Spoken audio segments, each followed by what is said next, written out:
bayan manzan Allah babu wanda ya kai sai da tana Fadima daraja alal idlaq babu. Bayan manzan Allah ba wani halittar da ya kai sai da tana Fadima daraja.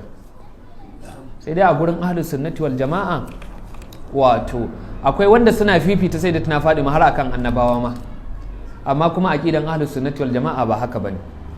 Sai da tana Fadima ta fifici halittu gaba daya amma banda annabawa, saboda annabawa suna da wani matsayi wanda Allah yake bance su da shi na khususiyya kasancewarsu su annabawa ne. Amma kaman Imamu Malik me yace? Imamu Malik yace ba zan fifita wani mutum akan tsokan jikin manzan Allah ba. La ufaddilu ala bada'ati rasulillahi ahadan, ba wani halittar da zan fifita shi akan tsokan jikin manzan Allah, wanda annabi da kansa yace Fadimatu bada'atun minni yuribuni ma rabaha wa yu'zini ma adha.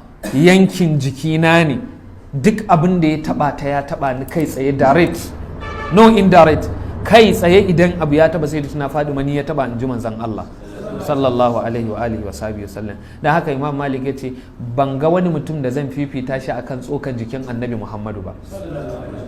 Dan haka duk tafi mata fifiko da falala, duk da a ruwayoyi akwai wanda suka ce wanda tafi Khadija ne, wanda tafi wane ne Maryamul Azra ne mahaifiyan Annabi Isa, amma idan ka duba kaga sunan sayyidatuna Fadima yar manzan Allah wanda annabi ya aife ta take kama da shi kaman su ɗaya, sannan kuma ta aifa ma annabi jikoki, ita ta rayu cikin 'ya'yansa ta aifa masa jikoki, to kai ma ka san wannan matsayin na daban ne.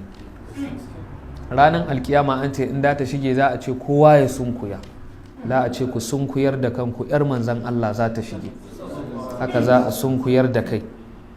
Sai da tana Fadima ta zo ta shige da ita da zuganta, kuma idan ta shige da ita da zuganta ba za ta dire a ko'ina ba sai a jikin tafkin alkausara.